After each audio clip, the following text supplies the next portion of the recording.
Yeah. US. US, Australia. Australia, US. US, US. US, UK.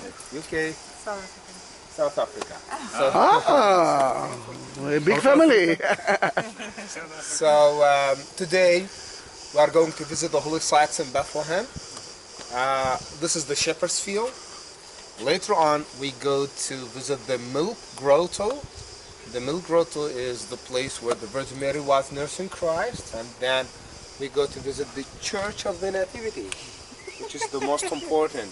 I know the famous. The Church of the Nativity was built on the top of the cave or the stable where Jesus was born. On the top of the hill we have the Church of the Nativity. Everybody can see the crane?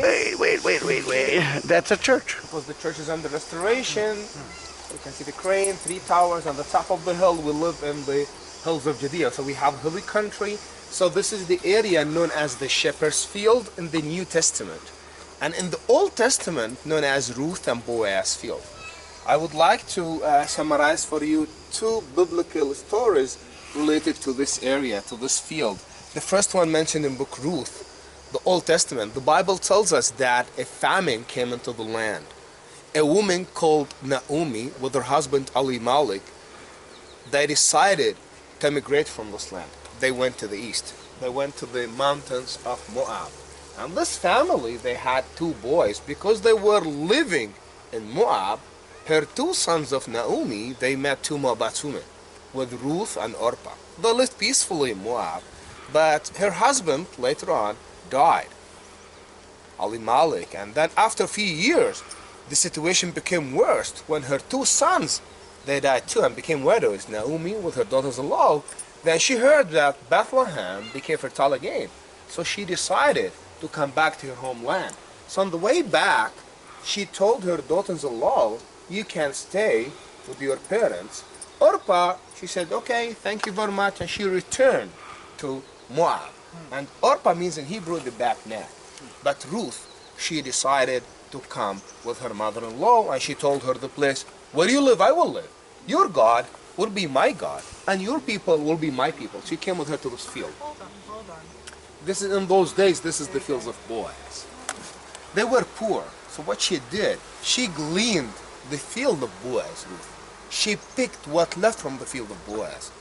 They were very close, Ruth and Boaz, and finally they get married. And Ruth and Boaz, they had a baby boy called Obed.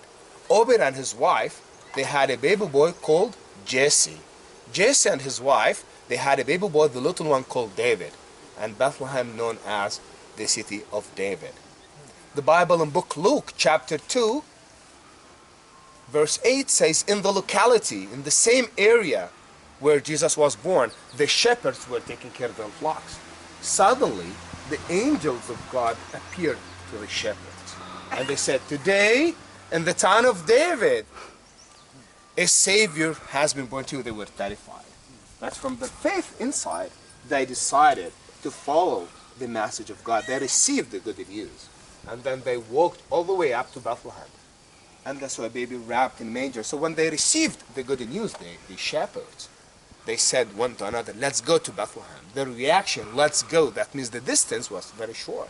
So they just walked to Bethlehem, and they saw a baby wrapped in manger. And the shepherds, they were the first people who received the good news, the birth of the Lord.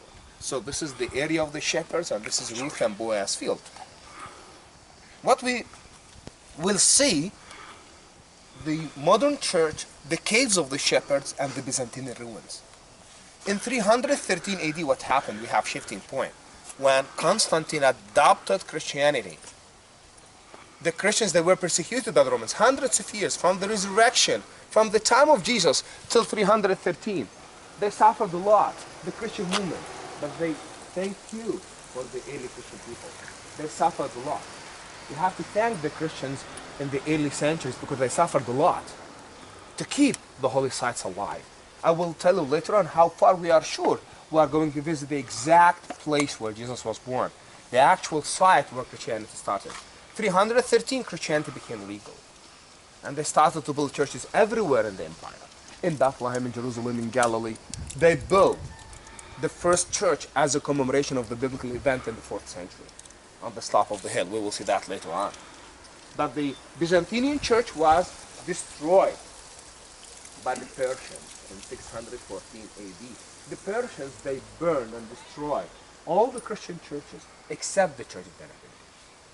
We will talk about that. The only church did not destroyed by the Persians was the Church of the Nativity, but the Church of the Shepherd's Field, it was destroyed by the Persians. And this area was totally abandoned hundreds of years until Antonis Paluzzi built and designed the modern church. This church was built and designed by Antonis Paluzzi in 1954. We call it the Church of the Angels. When we go inside, we can see three paintings that represent the most important biblical events. The first one, when the angels of God appeared to the shepherds. The second one, when they saw a baby wrapped in a manger, they received the good news. They went to Bethlehem. They saw the baby Jesus. What happened after that? They came back home, holding the branches of olives because they saw the Savior. So we go inside, we can sing Christmas carols, we can take pictures. Oh wow! Yes,